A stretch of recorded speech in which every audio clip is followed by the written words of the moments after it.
بسم الله الرحمن الرحیم. السلام علیکم و رحمت الله و برکاته. خواهران عزیز، در حلقه خطا نکنم 21 شرح عقیده طحاوی هستیم.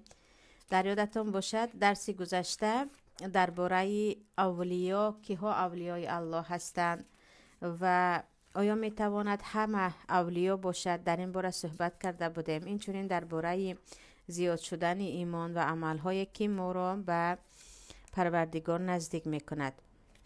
امروز هم یکی از موضوعهای خیلی مهم است، انشاءالله در رفت درس با خبر میشوید. یکی از آنها درباره آیا نماز خواندن از پس امامی که امامی که ما عقیدش رو نمیدانیم درست است یا نه. یعنی آیا امامی که شما اصلا نمیدانید عقیده او چگونه است، فقط در ظاهرش اسلام رو میبینید، نماز خواندن جایز است یا نه؟ و یا اینکه بالای شما همین گونه شد که یک امامی هست که عموما میدانید که بی تقوا هست، یا یک انسانی هست که در وی گناه ها دیده می شود، آیا از پس او نماز خواندن ممکن است یا نه؟ و این چنین مثل پیشتره یک کمی درباره 6 رکن ایمان و کمی درباره تقدیر صحبت میکنیم. اگرچه ما درباره تقدیر کاملا صحبت کرده بودیم، باز یک موضوع خیلی نازکش مانده است که اینجا شارح به ما شرح دادگی هستند که انشاءالله خیلی خیلی در مسئله عقیده، در مسئله اعتقاد، در مسئله رابطه با الله، این درس ها به نفع شما هم باشد و به نفع من هم باشد انشاءالله. بسم الله الرحمن الرحیم.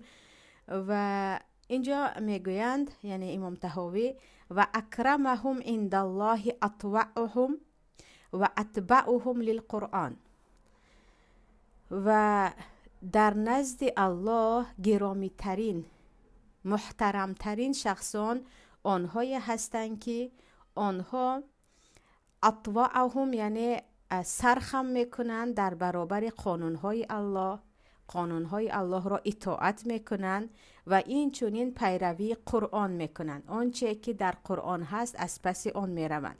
چگونه که در سوره حجرات الله چی میگوید؟ ان اکرمکم عند الله اتقاکم، همانا در بین شما گرامی ترین شما با تقوا ترین شما هست. و در این باره در درس تفسیر هم در سوره حجرات گفته گذاشته بودیم که نوارش در یوتیوب هست که پیامبر صلی الله علیه و سلم میگن لا فضل لعربی علی عجمی ولا لعجمی على عربی ولا الابيض على اسود ولا الاسود على ابيض الا بالتقوى الناس من آدم و آدم من تراب.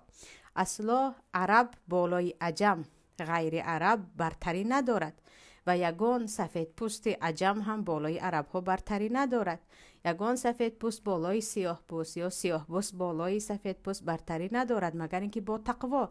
این تقوای شما هست، عملهای صالح شما هست که شما را گرامی می سازد، هم در نزد الله هم در نزد بنده های الله. همه انسان ها از آدم هستند و آدم از تراب است، یعنی از خاک است، اصل تو خاک است. با همین چی هست، یعنی همین را بدانید که یک مسئله خیلی مهمی دیگر را آوردن که همین گونه سوال هم در ما هست که میگویند یک انسان بیمار ثوابش از یک انسان سالم زیادتر است، یا در دنیا یک کمبغل مرتبه اش از یک آدم ثروتمند بالاتر است. ولیکن در قرآن آمده است که ان اکرمکم عند الله اتقاکم، گرامی ترین شما با تقوا ترین شما هست. بعضی هم بیمار هستند، مریض هستند، اما در بستر بیماری همیشه ناشکری میکنند، همیشه چرا این بلا سر من آمد میگویند، یا همیشه مردم آزاری میکنند. بعضی ها تن صحت دارند، به تن صحت خود شکر میگویند، کسی را نمی آزارند. در اینجا گفته نمی توانیم که این بیمار است قدر او از این آدم سالم بالاتر است. یا مثلا در دنیا کمبغلان تقوا دارتر هستند یا ثواب زیاد دارند از انسان‌های ثروتمند، گفته نمی توانیم. بعضی انسان‌های کمبغل است که اگرچه مسلمان است در نمازش پایبند نیست، با زبانش آزار می‌دهد، خلق‌های یا اخلاق‌های در او هست که عموما در اسلام قبول نیست. برعکس بعضی ثروتمندان که اگرچه مالی دنیا در دستشان باشد هم باز خیلی هم خاکسار هستند، هم کمک به مردم میکنن، هم بی آزار هستند. یعنی اینجا معیار برتری یا کی در نزد الله زیادتر ثواب میگیرد را باید از عملش گوییم، نه اینکه فلانی سن سالش بالا هست او ثوابش زیادتر است، فلانی بیمار است، فلانی کمبغل است، فلانی مصیبت زده است. نه، آره اگر تو مصیبت زده هستی، کمبغل هستی و عملهای صالحت زیاد هست، باز البته اجرت زیاد است، اما این معنای آن را ندارد که تو دیگر من بیمار هستم بگویی کی را خواهی اذیت دهی، یا من کمبغل هستم و من همه چیز روا هست بگویم و هرچی به دهانمان آمد بگویم. یعنی اینجا وقت پروردگار و پیامبر صلی الله علیه و سلم به ما گفتن شما همان نفرتان که عمل صالح زیاد دارید گرامی تر هستید و در نزد پروردگار بالا هستید. ما نمیتوانیم بگوییم که آیا این از این بالا هست یا نه، چون این کمبغل است یا گفتیم این مریض است. بعد از این میگویند والایمان هو الایمان بالله و ملائکته و کتبه و رسله و الیوم الاخر و القدر خیره و شره، یا والقدر ببخشید خیره و شره و حلوه و مره من الله تعالی. و ایمان این است که یعنی مؤمن همان هست که او ایمان داشته باشد به الله. معنای ایمان چی بود؟ باور کردن با قلب و با زبان هم آن را گفتن و دیگر عمل کردن است و تصدیق است، یعنی بدون هیچ شبهه یقین کردن به بودن الله و عمل کردن به گفته های او و باور کردن و تصدیق کردن به فرشتگان و کتاب های الله و پیامبرانش و روز آخرت و تقدیر، چه خوب باشد چه بد، چه تقدیر شیرین باشد چه تقدیر تلخ، آنها هم از طرف الله هستند. درباره فرشته ها، درباره کتاب های آسمانی، درباره پیامبران، درباره روز قیامت پیشتر خطا نکنم کمی صحبت کرده بوده. و اینجا خواهران عزیز بجز این، مثلا بجز این که ما ایمان بیاوریم به فرشته ها و به روز قیامت، ما حتما باید ایمان بیاوریم به عذاب قبر، ایمان داشته باشیم به جنت و به دوزخ، یعنی چیزهای زیادی دیگر است که باید ایمان داشته باشیم. از مشهورترینش که این 6 تا هستند، این 6 تا هم در قرآن آمده است و هم در حدیث آمده است. خیلی که در حدیثی که جبرائیل آمده ایمان و اسلام و احسان را یاد میدن. یا مثلا درباره اسلام چی است؟ وقتی میگن چی میگن؟ ایمان ان تقول اشهد ان لا اله الا الله شروع می شود این که تو اشهد ان لا اله الا الله محمد رسول الله میگویی و نماز میخوانی، روزه میگیری، حج میکنی، زکات میدی. اگرچه سطر مثلا از اسلام است، سطر و حجاب داشتن از اسلام است، قرآن خواندن از اسلام است، لیکن از مشهورترین چیزها را در حدیث آمده است که فقط با همین باز چیزهای دیگر هم هست که مثلا از حرام دوری بودن و به حلال عمل کردن هم از اسلام و از ایمان است، اما در حدیث مشهورترش را آورده است. و اینجا گفتن مؤلف میگویند و بدانید که تقدیر چی بد است و چی نیک است، چی تلخ است و چی شیرین است از طرف پروردگار است. بعضی ها این را گرفته چی میگویند؟ پس من گناه میکنم این هم از تقدیر است، من دروغ میگویم از تقدیر است، بینمازی من هم از تقدیر است. که در این باره ما پیشتر در مسئله تقدیر گفته بودیم که اگرچه همه چیز از تقدیر است، تو را کسی مجبور نکرد. چه خیلی که نمیتوانی وقتی فرزندت به تو آمد و پولت را دزدید و گفت که تو این تقدیر من است، پدر که پول تو را دزدیده، مثلا قبول نداری که تو را الله مجبورت کرد که پول را دزدیدی یا خودت این را میگویی به او. یعنی تقدیر را در مسئله های گناه بهانه آورده نمی شود. اما در مصیبت ها، مصیبتی که مثل زمین لرزه هست یا مثل مرگ است یا بعضی مصیبت های دیگری که سر بنده می آید و هیچ از دست بنده چیزی ساخته نیست، این رو چی میگوییم؟ اینها تقدیر است. مثلا در سوره توبه الله میگوید قل لا یصیبنا الا ما کتب الله لنا، به آنها بگو به ما نمیرسد از مصیبت ها مگر آن چیزی که الله به ما نوشته کرده باشد. کل من عند الله، همه تقدیرها از طرف الله هستند. اما در جای دیگر چی میگوید الله؟ ما اصابک من حسنه فمن الله و ما اصابک من سیئه فمن نفسک. هر خوبی که به تو رسید از طرف الله هست، هر مصیبتی که به تو رسید شخصا به تو، این از طرف نفس خودت هست. فبما کسبت ایدیکم، یعنی و ما اصابکم من مصیبت فبما کسبت ایدیکم، مصیبتی که به شما رسید از نتیجه کار دست شما.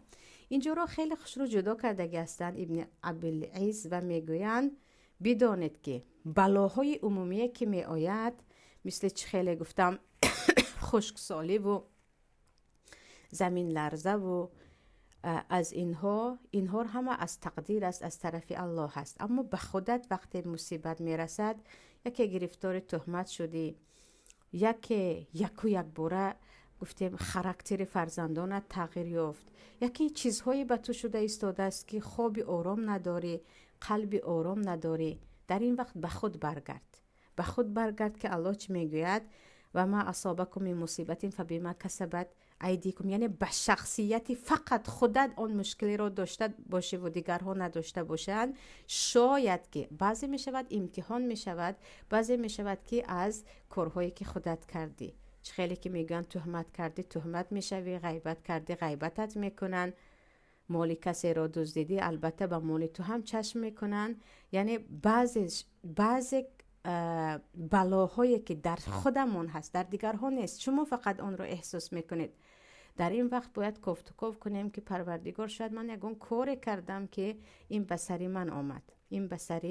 یعنی بعضا انسان باید به خودش هم برگردد، همیشه نه من به یگان بلا هستم یا من به عیب هستم، هرچی هست تقدیر است، این همه امتحان است. نه، بعضی باید خود فکر کنیم که شاید امتحان نیست، شاید این یک بلایی هست که به خاطر گناه همان آمد. خطا نکنم سخن حسن بصری بود یا تابعین دیگر که میگویند والله وقتی من خطا میکنم، یعنی روزش گناه میکنم، آثار آن گناه را در فرزندانم یا همسرم میبینم. یعنی همان روز خاراکتر فرزندم دیگر می شود، معامله همسرم دیگر می شود، در خانه گناهی همون روز کردم رو جزایش رو گویا از اهل بیتم می بینم که کارهایی که من یعنی بعدن به خود می آیم میگم من همین روز همین گناه کرده بودم که امروز این گناه دارم معامله می بینم. یعنی بعضن اینجا که الله میگوید فبما کسبت ایدیکم، نه همیشه خود رو همیشه یعنی من به گناهم من به عیبم نگوییم، بعضم بگوییم که شاید اینقدر در دیگرها چرا فلانی به من در حقم این گونه میکنند، نه و شاید ما هم در حق کسی ظلم میکنیم که به ما ظلم میکنند، در حق کسی کار میکنیم که او آزرده میشود و دیگرها هم از شکستن قلب ما نمیترسند. یعنی این مسئله خیلی مسئله های چی است مهم است. بعد از این درباره وقتی که میگیم همه تقدیر از طرف الله هست، پیامبر صلی الله علیه و سلم یکی از دعاهایشان که در وقتی شروع کردن نماز میگفتند والخیر کله بیدیک و الشر لیس الیک، یعنی این اخلاق پیامبر بود که میگفتند تمام خیرها در دست توست و بدیها از تو نیست. اگرچه پروردگار آفرنده خیر و شر است، همه رو پروردگار آفریده است، اما از آداب و از اخلاق ما این است که به پروردگار فقط خیر رو نسبت دهیم، چگونه که پیامبر صلی الله علیه و سلم میگفتند و خیر همش از دست تو هست، از طرف تو هست، اما این بدی ها از طرف تو نیست. خیلی که حضرت ابراهیم هم چی میگن فاذا مرضت فهو یشفین، وقتی من بیمار میشوم او مرا شفا میدهد. نمیگن که وقتی او مرا بیمار میکند او مرا شفا میدهد، میگن نه، وقتی من بیمار میشوم الله مرا شفا میدهد، که این از اخلاق بنده ها هست.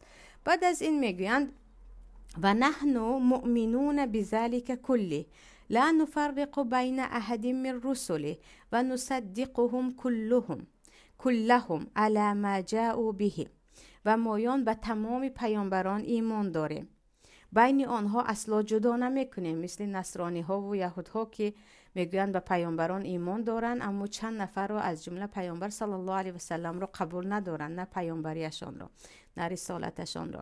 اما میگن مایان مؤمنان چیکار میکنیم؟ به تمام پیامبران ایمان داریم و به آنها رو از همدیگر اصلا جدا نمیکنیم که به اینش ایمان دارم به آنش نه، و مایان تصدیق میکنیم، باور داریم، یقین داریم به هر شریعت و کتابی که آنها آمدن. خیلی که در سوره نساء هم هست، در آمن رسوله هم هست که مایان پروردگار به ما میگوید و یقولون نؤمن ببعض و نکفر ببعض، یعنی این سخن کافرها هست که میگویند ما به بعضی پیامبران ایمان داریم، به بعضیشان نه، اما ما چی میگیم؟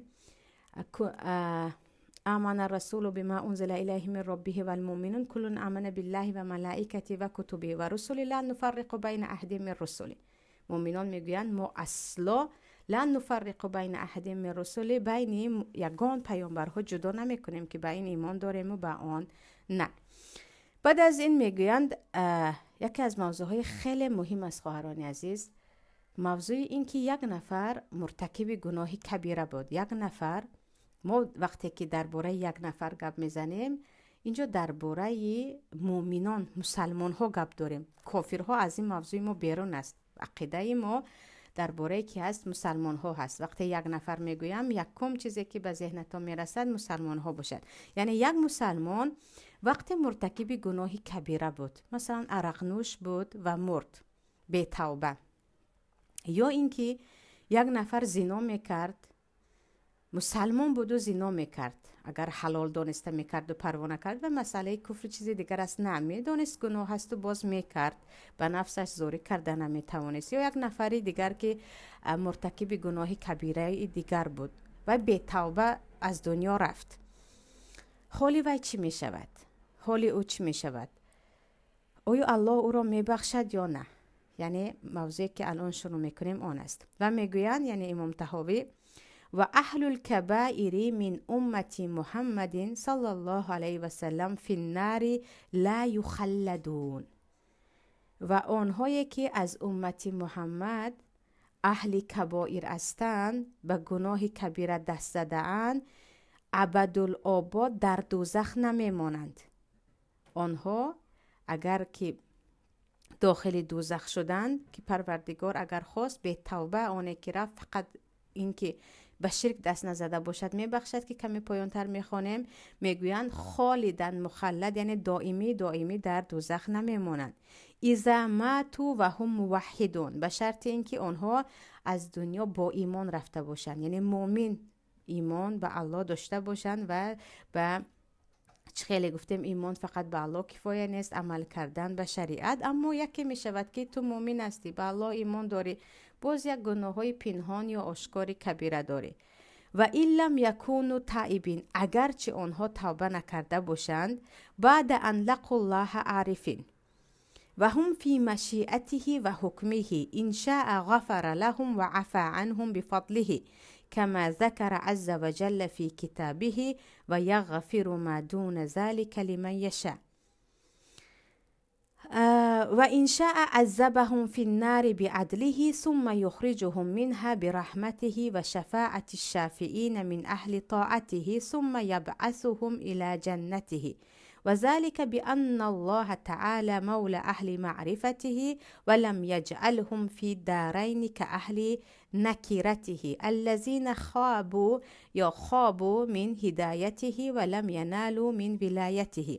اللهم يا ولي الإسلام وأهله مسكنا بالإسلام حتى نلقاك. و اینجا موضوع خیلی کلانی را شروع کردن که آنهایی که اهل کبایر هستند از امت محمد صلی الله علیه و سلم، در حالی که با ایمان از دنیا رفته باشند، اگرچه اهل گناه کبیره باشند هم و به توبه رفته باشند هم، مادامی که ایمان به الله داشتن، آنها در دوزخ نمی سوزند و آنها در مشیئت، یعنی در اراده الله هستند. اگر الله خواست آنها را می بخشد با فضلش، اگرچه توبه نکرده باشن هم به خاطر مسلمانیشان، مومن بودنشان میبخشد. چخیلی که در قرآن میگوید و بجز شرک دیگر گناه ها را به هر کسی خواست میبخشد. یعنی الله اگر خواهد توبه نکرده از دنیا رفته باشی هم بجز شرک، دیگر گناه هایت را میبخشد. یگانه شرک است که تو باید توبه کنی، به توبه از دنیا رفتی بخشیده نمیشوی. و اما اگر خواهد آنها اگرچه مؤمن باشند هم، مادامی که در گناه کبیره بودند، با عدلش آنها را جزا می دهد. پس از مدتی که آنها به گناه خود در دوزخ جواب دادند، سوختند، از دوزخ بیرون می شوند، یا اینکه با شفاعت کننده ها. در مسئله شفاعت گفته بودیم که بعضی انسان هایی که اهل کبایر هستند، حتی پیامبران و آنهایی که الله به آنها اجازه داده است، می توانند آنها را شفاعت کنند و از دوزخ بیرون کنند. برای آن که میگوید الله یاوری اهل ایمان است، اهل معرفتی یعنی اهل ایمان است و اصلا پروردگار مؤمنان را مثل کافران در دنیا و آخرت نمی کند.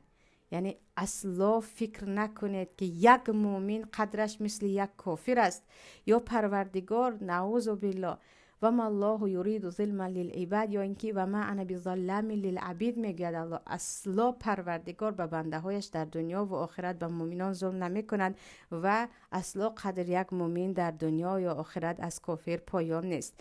و در دوامش میگویند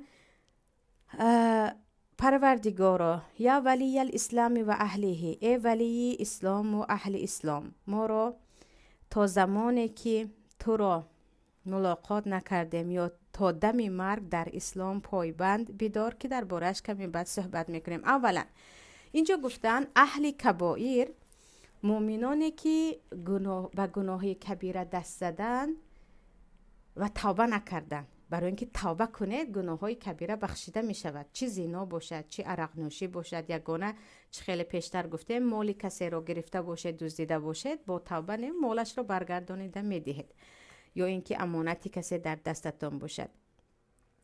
اما گناه های کبیره دیگری که مثل دزدی و زنا و اینها هست، به توبه آنهایی که رفتن در مشیت الله هستند. یعنی آنها رو ما این کلن اهل دوزخ شد یا اینکه کلن این اهل جنت نمیگویم. پروردگار به همون گناهشان نگاه کرده خودش حکم میکند، یا میبخشدشان یا که به قدر گناهشان میسوزند. اینجا طایفه هایی هستند که میگوین نه، گناه کبیره کرده اصلا بین جنت و دوزخ میماند، یا اینکه بعضی ها مثلا مثل خوارج میگن کلا وای کافر است، اصلا مسلمان نیست و در دوزخ ابدالآباد است.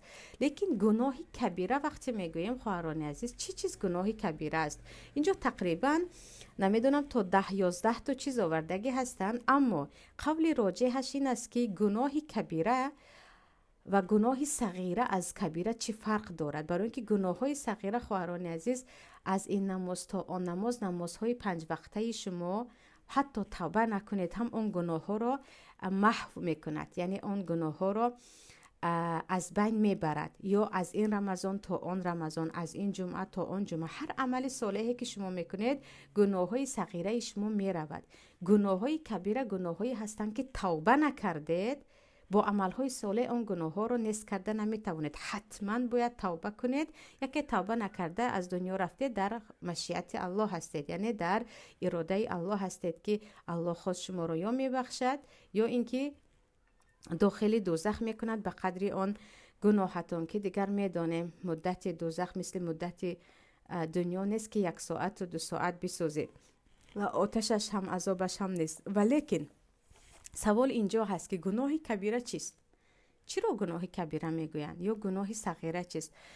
در مسئله گناه کبیره چی بودن گناه کبیره، راجح ترین یا بهترین و شامل ترین سخن یا قول این است که هر گناهی که پروردگار یا شریعت به وی حد اعلان کرده است، حد یعنی جزای دنیوی، مانند چی است؟ دزدی دستت بریده می شود، زنا کردی سنگسار کرده می شوی، یا اینکه با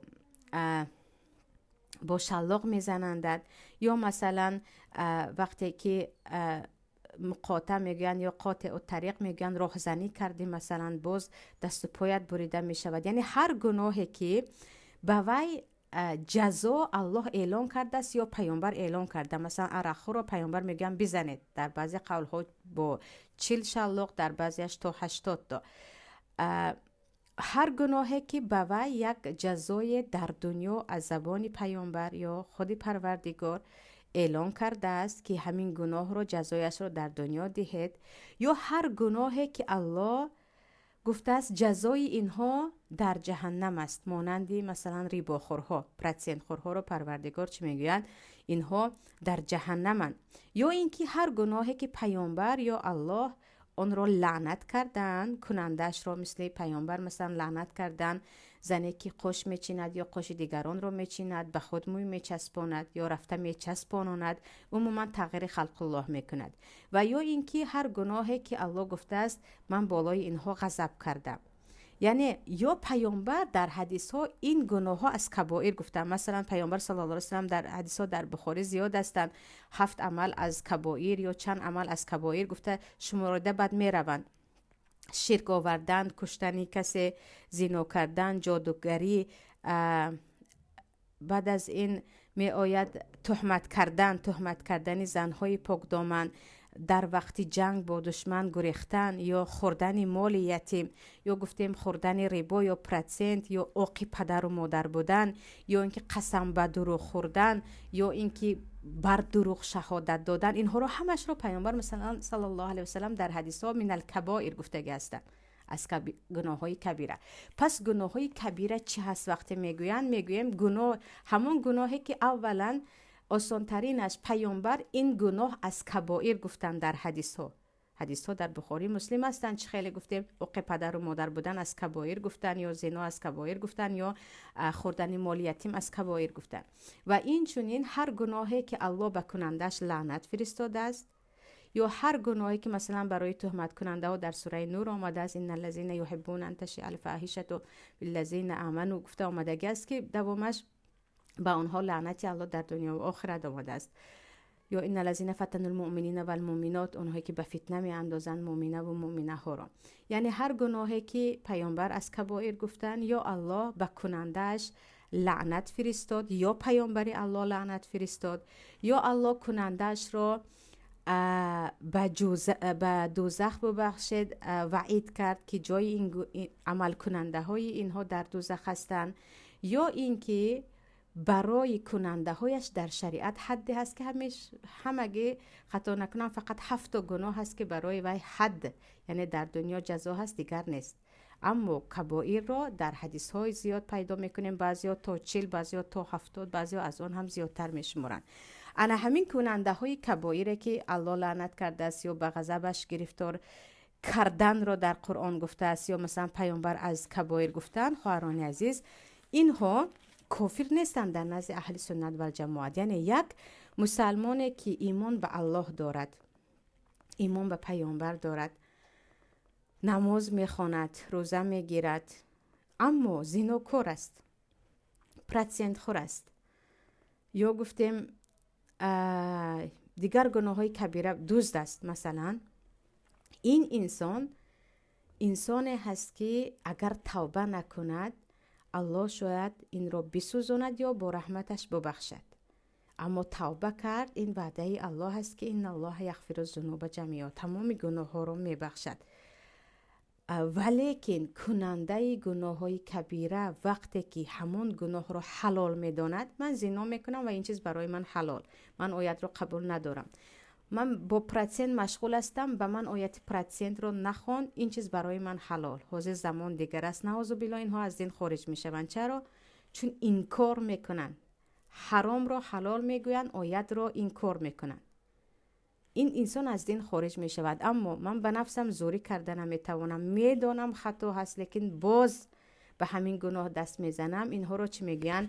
اینها در مشیت الله هستند، یعنی پروردگار بعد از مرگشان، یعنی یگان نفری زیناگری که شما میدونین مسلمان بود، یا یک نفری مسلمانی که عرق نوش بود از دنیا رفت، او راست به دوزخ رفت، گفته نمیتوانه.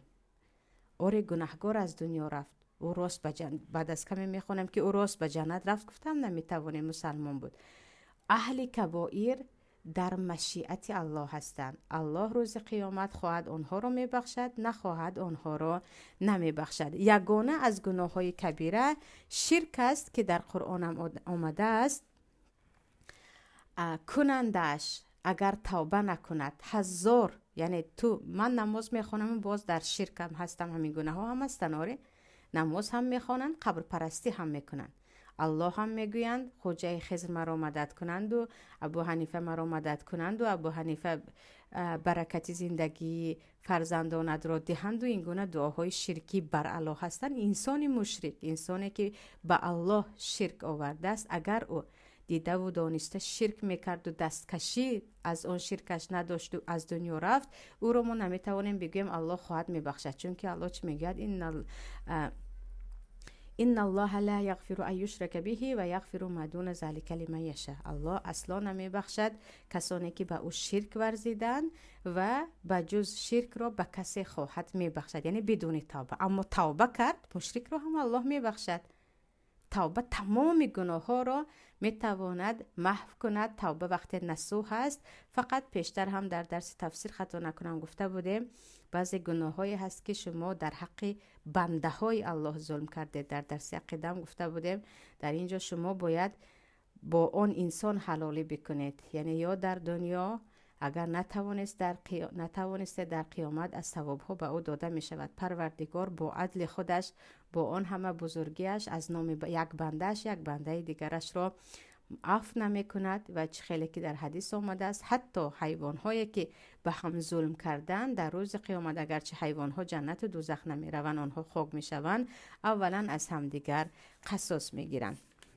بعد از این خواهران عزیز موضوع مهمی دیگر است، اون هم موضوعی و نرى الصلاة خلف كل بر و فاجر من اهل القبله و على من مات منهم. و ما از پس هر یک نکوکار و گناهگاری که از اهل قبله هست نماز خواندن را جایز می دانیم و این چونین هر کسی که چی گناهگار بود چی انسان صالح بود از مسلمان ها از دنیا رفت، ما به اون نماز جنازه می خوانیم. موضوع همین است که موضوع کم وسیع است، خطا نکنم اگر وقتی شما رو زیادتر میگیرد بیاید این موضوع بماند برای درس آینده.